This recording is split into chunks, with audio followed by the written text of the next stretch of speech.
हाँ, आज का हमारा पेपर है क्लास 9th मैथ्स का पेपर है। आई होप आपका पेपर अच्छा गया होगा। चलिए मिलान कर लीजिएगा। पहला क्वेश्चन है आपका, सही विकल्प चुनकर लिखिए। यदि r परिमेय संख्या और s अपरिमेय संख्या हो तो r प्लस s क्या होगा। तो एक अपरिमेय संख्या होगा। परिमेय और अपरिमेय संख्या का योग एक अपरिमेय संख्या होता है। ठीक है। बहुपद 4x² माइनस 2x की पावर 7 प्लस 10x क्यूब की घात क्या होगी। तो बहुपद की अधिकतम घात ही बहुपद की घात कहलाती है। तो इसमें अधिकतम घात क्या है, 7। तो इसका राइट आंसर 7 हो जाएगा। के का मान होगा, जबकि x बराबर 0 y बराबर 1 है समीकरण में के का मान क्या होगा। तो 0 रख दीजिए, y का मान 1 रख दीजिए। 0 में 1 जोड़ेंगे तो 1 आ जाएगा, वो भी प्लस का 1 आ जाएगा। तो इसका राइट आंसर है प्लस का 1। ओके। यदि आपको वीडियो समझ में आ रहा है तो आप लाइक करते जाइएगा, वीडियो को शेयर भी करना है। ओके चलेगा। पहला क्वेश्चन है इसके बाद है क्वेश्चन नंबर चौथा, समीकरण x माइनस 2y बराबर 4 का हल है। तो इसका राइट आंसर है 0 माइनस 2। हम x की वैल्यू 0 रख दीजिएगा, y का मान -2 रख दीजिएगा। तो माइनस माइनस प्लस हो जाएगा, 2 दूनी 4 हो जाएगा। इसलिए इसका जो राइट आंसर हो जाएगा 0 माइनस 2 हो जाएगा। ओके चलिए आगे। किसी संभव त्रिभुज के प्रत्येक कोण का मान 60 डिग्री होता है। अर्धवृत्त का कोण समकोण होता है। अब यहाँ कभी समकोण आ जाता है, कभी 90 डिग्री। तो 90 मतलब समकोण। तो राइट आंसर 90 डिग्री है। ओके 2 + √3 2 + √3 एक 2 + √3 एक क्या है, एक अपरिमेय संख्या है। वास्तविक संख्या x बहुपद का एक शून्यांक होता है यदि पी ए क्या है, एक शून्य है। ओके निर्देशांक अक्षीय तल को 4 भागों में बांट देते हैं, इसे क्या कहा जाता है, चतुर्थांश कहा जाता है। पूर्ण अपने भाग से क्या होता है, बड़ा होता है। वे रेखा जो एक ही रेखा के समांतर होती है, परस्पर समांतर होती है। समान त्रिज्या वाले दो वृत्त कैसे होते हैं। यदि एक जैसी त्रिज्या है तो वो सर्वांग सम होंगे, और यदि असमान त्रिज्या है तो समरूप होते हैं। तो ये समान त्रिज्या है, इसलिए राइट आंसर सर्वांग सम हो जाएगा। ओके ये इंग्लिश में भी दिया है आपको। यदि किसी प्रकार का इंटीजर जैसे 2 + √3 इज द इरेशनल नंबर, क्या हो जाएगा, ये जीरोस हो जाएगा। द क्वाड्रेंट, ये क्वाड्रेंट हो जाएगा। The whole number, then the part, ये बिग आ जाएगा।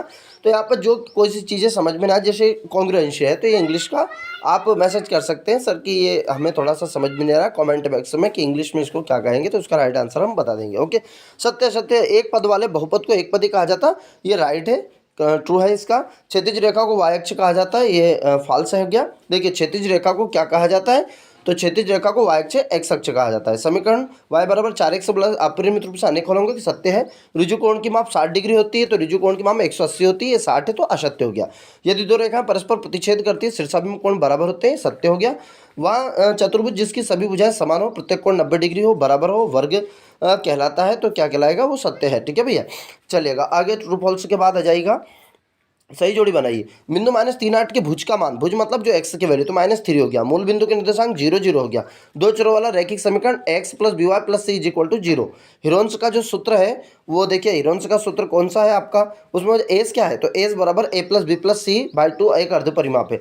वर्ग अंतराल 10 20 में निम्न वर्ग सीमा, जो निम्न सीमा है तो वो 10 है, राइट आंसर। वर्ग अंतराल 20 30 में उच्च वर्ग सीमा, तो 30, यानी कि बड़ी सीमा जो उच्च सीमा वो 30 हो चुका। तो राइट आंसर आपके सही जोड़ी में भी सत्य होंगे। कमेंट में बताते चलिएगा सर हमारा इतने राइट आंसर है ना। और ये हमारा पेपर बहुत अच्छा गया है। ठीक है इसके वीडियोस भी हमने डाल दिए थे। आगे चलते हैं। एक वाक्य में उत्तर दीजिए, द्विघात बहुपद की घात होती है तो 2 होती है। ऐसे सर्वांग समता नियम, तो एस देखिए त्रिभुजों की सर्वांग समता क्या कैसे लिखेंगे, यदि दो त्रिभुजों की तीनों भुजाएं समान हो। देखिए एक त्रिभुज की तीनों भुजाएं दूसरे त्रिभुज की संगत तीनों भुजाओं के बराबर हो, तो ऐसे सर्वांग समता नियम को प्रदर्शित करता है। एक समांतर चतुर्भुज एबीसीडी में यदि कोण बराबर 70 है ना, तो कोण सी का मान क्या होगा, 70। देखिए समांतर चतुर्भुज दिया है और ए और सी सम्मुख कोण बराबर होते हैं समांतर, तो ए की वैल्यू है तो सी की वैल्यू भी वही होगी। चक्रीय चतुर्भुज को परिभाषित की, चक्रीय चतुर्भुज का मतलब होता है एक ही वृत्त पर एक ऐसा चतुर्भुज हो जो एक ही वृत्त, उसके जो शीर्ष होते हैं, एक चतुर्भुज के चारों शीर्ष यदि वृत्त की परिधि पर आते हो तो उसे चक्रीय चतुर्भुज कहते हैं। यह लिख लिया होगा, साइक्लिक क्वाड्रिलेटरल इसको बोलते हैं। वर्ग अंतराल 0 और 20 देखिएगा, यदि मैं आपको डायग्राम भी बना देता हूँ, ये ऐसा रहता है और ये इस प्रकार से, सॉरी ये इस प्रकार से ये टच करती है भुजाएं, इस प्रकार से टच करेगा। ठीक है तो चक्रीय चतुर्भुज यानी कि देखिएगा इसके चारों शीर्ष जो है वो वृत्त की परिधि पर होना चाहिए, चक्रीय चतुर्भुज कहलाता है। वर्ग अंतराल 0-20 का वर्ग चिन्ह क्या है, तो इनको जोड़ के भैया 2 का भाग लगा दीजिएगा, वर्ग चिन्ह निकल जाएगा। 0 + 20 को जोड़ेंगे तो 2 का भाग लगाएंगे 10 आ जाएगा। शंकु के आयतन का सूत्र 1/3 πr² h है। ठीक है, यहाँ पर आपका एक वाक्य में उत्तर भी हो गया। बाकी आपके ये क्वेश्चन तो आपने सॉल्व कर दिए होंगे। यदि इस पूरे पेपर में यदि कोई सा प्रश्न आपको समझ में नहीं आ रहा है तो कमेंट सेक्शन में आप बता सकते हैं, और बताइएगा आपको कितने नंबर आ रहे हैं, और वीडियो को शेयर करना ना भूलना। ओके, जय हिंद, जय भारती।